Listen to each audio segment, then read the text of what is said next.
Hey everyone, it's iPrince here. For a long time, I've been deeply passionate about seeing the European Mobile Legends scene thrive.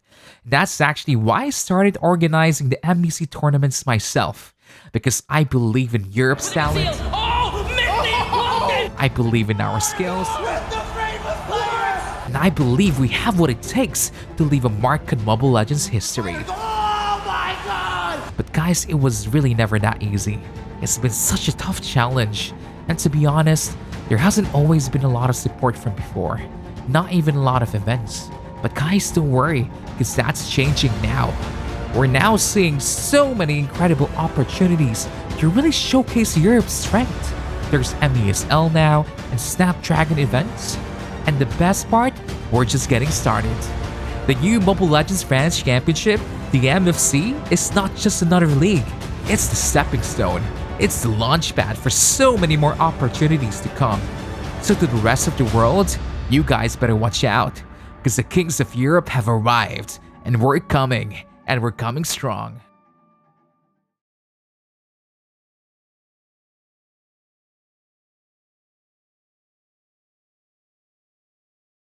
Comment le jeu a pris place dans ta vie? Bon les gars, vous me connaissez, j'ai commencé le jeu en 2016, la première saison.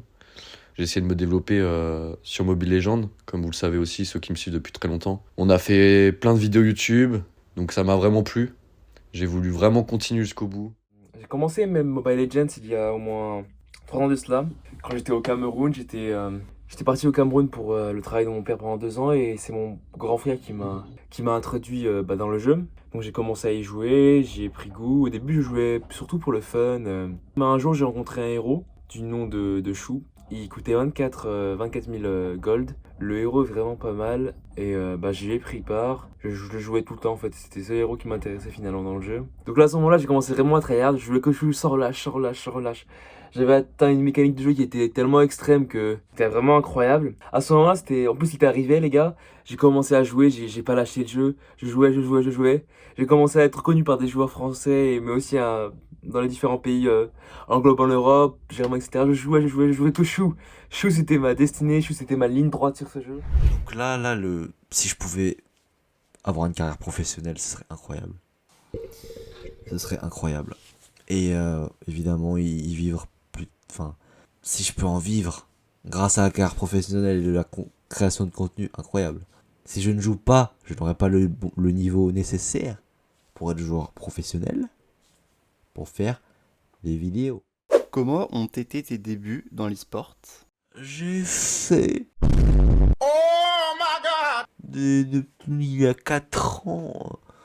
Il y a au moins 4 ans. Des tournois européens. Quelques tournois français, je m'en souviens aussi. J'avais commencé sur le rôle de la Gold Lane, mais je m'en souviens plus trop des noms. Je me souviens des tournois français, il y avait la Pandore. J'étais dans une team française qui s'appelait la AMG, incroyable. J'en avais fait pas mal de tournois avec cette team là, quand j'étais en Gold Laner. J'avais aussi joué avec la Astral, c'était une team totalement anglophone. Donc on parlait en anglais, il n'y avait pas de français. On avait gagné un tournoi, je m'en rappelle, aussi européen. Et là, j'avais switch en rôle et je suis passé en mode jungle il y a, je pense, 2 ans à peu près. Et là, j'ai fait quelques tournois. J'avais fait un tournoi, on avait perdu avec la Never Give Up. On avait un peu perdu à cause de moi. Les temps ont bien changé. Ma jungle est plutôt pas mal. Et là, le dernier tournoi qu'on avait fait, c'était l'USF. L'USF en France, auquel on a perdu. Et mi-janvier 2024, je reçois un message d'un ami sur le jeu qui s'appelle Bonki. Je vais pas dire son vrai nom peut-être parce qu'il veut pas le savoir. Bonki, il me fait ouais, Chino, tu veux venir avec nous faire un tournoi FR pour peut-être participer à un tournoi international. Je fais bah vas-y, on peut tester. Au tout début, c'était très dur parce que je savais que je jouais Chou. Mais au fur et à mesure que les jours passaient, je commençais à m'entraîner. Je devenais meilleur mécaniquement, mais aussi en termes de rotation, mais en termes de héros aussi. Vu que j'avais un héros pool plus large, ce qui me permettait de m'ajuster à ma team vu que je suis à la draft, je suis pas un drafter. Et ça me plaisait énormément, c'était vraiment incroyable.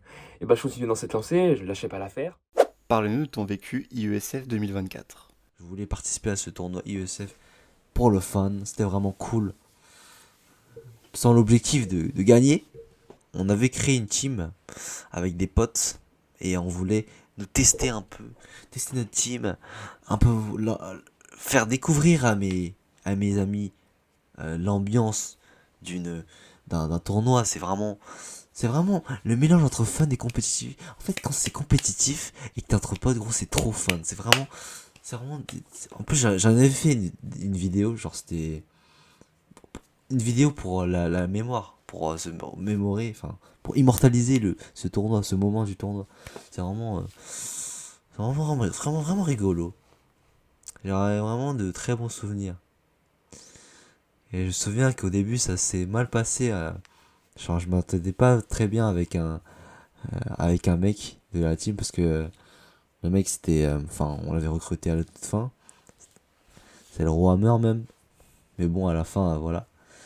On s'était mieux entendu. Mais c'est vraiment de bons souvenirs, l'USF. Et donc à partir de ce moment-là, s'en est suivi des qualifications françaises, avec du coup la Mirage qui a remporté cette qualification. Donc ils sont arrivés premiers et ils ont pu participer aux qualifications européennes qui avaient lieu en juillet. Donc on a eu 3-4 mois d'entraînement intensif. On a affronté des grosses équipes à l'international, des équipes MENA, des équipes européennes, etc.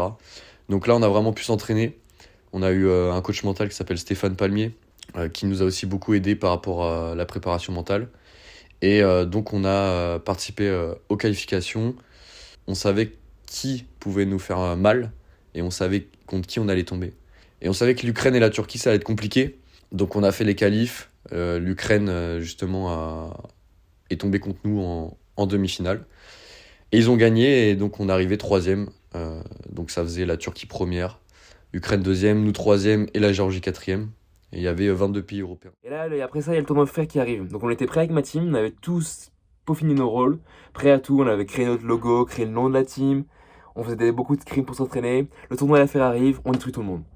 Pas de ces questions, 2-0, 2-0, 2-0, 3-0, final hop. On s'amuse, on se tape des grosses barres. On met le tournoi FR, on est qualifié pour le tournoi européen en juillet. Donc à partir de ce moment-là, on est un peu plus focus. On a Legend Red en tant que coach normal, et on a aussi un autre coach qui s'appelle Stéphane Palmier, coach mental, qui nous aidait à faire des plannings, à nous dire où est-ce qu'il fallait arranger, notre communication, etc. C'était pas mal aussi. Donc là, on commence à faire beaucoup de scrims. Le scrim était également stream sur la chaîne de la FFJV officielle, si vous voulez revoir. On scrimait. On a même la chance et l'occasion de faire un scrim, c'est un match en lobby tournoi. Donc on avait même eu l'occasion de faire un scrim contre Fireflux eSport, une team internationale qui représente la Turquie dans de très nombreuses M-Series. On a eu vraiment la chance de pouvoir les affronter, c'était vraiment phénoménal. Donc on a continué dans cette lancée, on les a affrontés. On a perdu malheureusement, mais ces matchs étaient très serrés, très très beaux. On a fait quelques erreurs qu'on a corrigées par la suite. Donc pendant ces derniers mois d'entraînement, on continue à train, à peaufiner nos techniques, à peaufiner notre mécanique de jeu, à peaufiner nos rotations, à s'ajuster à la méta. Et donc on continue comme ça à s'entraîner. Donc le tournoi arrive en juillet, on est en phase de poule, on est avec la Turquie, avec 5 autres teams dans notre groupe. On finit deuxième, on passe à la phase de quart de finale. Par la suite, on affronte l'Ukraine en demi-finale. Et malheureusement, on perd. 2-0, le match était serré, mais on a perdu. Et c'était comme ça, 2-0. Et notre histoire s'est achevée là. Et après, la Turquie a gagné le tournoi contre l'Ukraine. D'où vient l'idée de la MFC? Tous les ans, j'essayais de développer la scène française. Tous les ans, quand il y avait des tournois, j'essayais d'être là pour caster en français, pour montrer que la France a été présente. Et on a toujours voulu que la France, elle se développe, elle se démarque. Donc franchement, c'était un objectif pour tout le monde. La première scène internationale où on m'a invité pour caster, c'était la MEC. Donc c'était en 2020, pendant le Covid, je crois. J'ai casté tout la MEC, donc le tournoi européen que vous connaissez sûrement. Donc vraiment, c'était top. Vraie expérience. Je me suis dit, c'est vrai que l'Europe, elle se développait à partir de ce moment-là. Donc grâce à Epwins, il a essayé vraiment de développer la scène en Europe. Il y a 1 an à peu près, il y a la team sénégalaise qui est venue me contacter pour que je les coach. Et à partir de ce moment-là, je leur ai dit mais pourquoi vous avez besoin de ça? Ils m'ont dit pour faire les championnats du monde. Ce qui s'est passé, c'est que je leur ai demandé, ils m'ont donné les contacts. Donc j'ai contacté Lola Eviloy qui m'a mis en contact avec la Fédération française des jeux vidéo, donc la FFJV. Et puis j'ai pu leur parler du projet de créer justement une équipe pour aller faire ces championnats du monde en représentant la France. Ils ont tout de suite adhéré, ils ont tout de suite accepté. Et en fait, chaque pays doit avoir une fédération derrière pour pouvoir participer à ces championnats du monde qui s'appelle l'IESF, que maintenant vous connaissez tous, je pense. Introduis-nous la MFC. Et donc là, c'était juste pour vous dire que bah, là, actuellement, en janvier 2025, il y a un tournoi qui se prépare, organisé par la FFJV. Tournoi sponsorisé par Mountain également, avec des diamants en clé. Et le premier aura la chance aussi de participer au tournoi européen, l'IESF, pour pouvoir avoir la chance peut-être l'année prochaine de partir à Riyad, ou dans un autre pays comme l'a fait l'Ukraine et la Turquie. La même chose. Et ouais, et là, bah, on essaye vraiment de développer la scène européenne. Et je me suis dit, on va essayer d'y arriver tous les ans, d'aller à l'USF tous les ans, faire les championnats du monde. Et en fait, il fallait se démarquer des autres pays. Donc on a fait des réunions avec Mountoon, on a pu signer un contrat pour faire une ligue française qui s'appelle la MFC, Mobile France Championship. Et donc ça se déroulera sur 2 saisons, en février et en septembre. En septembre, on espère pouvoir la faire les playoffs en offline, donc sur place. Qu'est-ce que la MFC? Donc pour la première saison, on aura 3 joueurs français obligatoirement dans l'équipe, dans le roster, et 2 joueurs à l'Inter, parce qu'on s'est dit que forcément au début peut-être qu'il n'y aurait pas assez de joueurs français, ou alors la visibilité elle serait un peu amoindrie. Donc forcément derrière, on voulait mettre le coup, on voulait qu'il y ait du gros niveau aussi, donc on s'est dit 2 mecs à l'Inter. Donc l'équipe qui remportera cette qualification accédera à l'USF 2025. Et il y aura un cash prize de diamants à gagner. Ça sera la Ligue française officielle de Mountoon. On a signé un contrat. N'hésitez pas à participer. Vous aurez 2 subs de remplaçants possibles. Donc on compte sur vous, c'est vraiment important. Vous avez les cartes en main. On a les cartes en main pour développer la scène française. Donc c'est le moment ou jamais. Bien sûr, pour l'USF, les 2 inters pourront pas participer. Il faudra compléter le roster avec 2 Français. Et puis, ils seront qualifiés directement pour la MFC saison 2. On part sur des phases éliminatoires dès le début, où il y a toutes les équipes qui peuvent participer. Et après, ligue de 8 équipes. Ligue de 8 équipes. Et pendant 1 mois et demi, ils s'affrontent. Après, play-off, comme vous le savez, avec du coup 2 demi-finales. Et après, la petite finale et la grande finale. Et tout ça, ça sera sur 1 mois et demi, les gars. Donc on compte sur vous, les gars. C'est maintenant ou jamais pour développer la scène française. Quelque chose à dire aux autres joueurs? Et bah, j'espère que la plupart des gens qui veulent participer, participeront. Parce que je sais qu'il y a beaucoup de monde qui pensent qu'ils n'ont pas le niveau, qui sont pas assez bons pour pouvoir participer à ce genre de choses. Mais les gars, en fait, faut pas se voler la face, en vrai de vrai. Parce que moi, au début, j'étais nul aussi. Mais j'ai quand même continué. J'ai pas lâché l'affaire et aujourd'hui, j'en suis arrivé là. Donc les gars, même si vous pensez nul, traînez, croyez en vous, croyez en votre team. Croyez en ce que vous pensez et vous pourrez être à votre top. Vous pourrez participer au tournoi, vous pourrez détruire tout le monde. Croyez en vous, c'est plus important parce que personne ne sera là pour vous dire ouais, tu peux le faire. Pour ceux qui veulent participer au tournoi, d'y aller sans hésitation. Allez-y, foncez dedans, direct. Que ce soit même pour le stream, pour ceux qui veulent se lancer dans le stream. Faut croire en soi parce que si vous croyez pas en vous, bah personne ne le fera comme je vous l'ai dit. Croyez en vous, avancez. Peu importe les épreuves, vous serez là. De toute façon, c'est comme si on prenait l'exemple de gens qui font du sport au début, ils sont pas stock, tu vois, ils ont pas les muscles, ils ont pas la shape.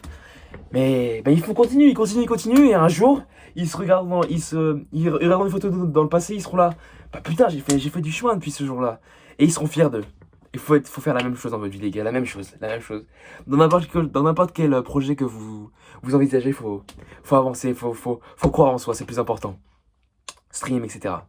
Et donc ouais, j'espère que vous avez participé au tournoi qui arrive en janvier 2025. On essaie avec la MESL qui arrive aussi en cet été, je crois, pour avoir une place internationale. Et également, ce que je voulais dire à la fin, c'est que peut-être vous me verrez en tant que joueur, peut-être pas, peut-être en tant que caster, peut-être en tant que content creator. On verra bien ce qui va se passer. Et bah voilà les gars, je vous souhaite une excellente continuation et plein de bisous. Les autres joueurs du tournoi, bon courage. N'oubliez pas que c'est qu'un jeu, c'est du fun. Mais pour moi, ça va pas être du fun. Parce que pour moi, faut que je la gagne pour que ça soit fun. Moi, je ne prends pas de fun quand je perds. Surtout quand l'objectif, quand je rentre dans ce tournoi-là. Là, quand je vais rentrer dans ce tournoi, l'objectif, ça va être de vraiment la gagner. Donc là, il n'y aura pas de fun. Entre vous, mes ennemis et moi, ce sera la guerre. Un dernier mot? Merci à la FFJV, merci à Tristan, merci à Guillaume, merci à Lionel, merci à Pascal de nous avoir aidés aussi énormément, merci à Lola, merci à Kyros, merci à Ventelin, merci à Malais pour le staff, pour les arbitres aussi, merci à tous ceux qui avaient suivi, même les casters, merci à Founil, merci à tout le monde les gars. Je vais peut-être en oublier certains, mais sachez qu'il y a même des personnes qui travaillent dans l'ombre, que vous voyez pas et que vous verrez peut-être jamais, mais voilà, on est beaucoup sur le projet. Je suis pas tout seul, on avance tous ensemble. Merci à MLFR pour le cash prize aussi, à nous aider. Merci à Moontoon de nous avoir permis de faire tout ça. Que vous soyez joueur ou spectateur, cette ligue est faite pour vous. Rejoignez-nous dès le 4 février pour écrire ensemble un nouveau chapitre de l'eSport Mobile Legends en France.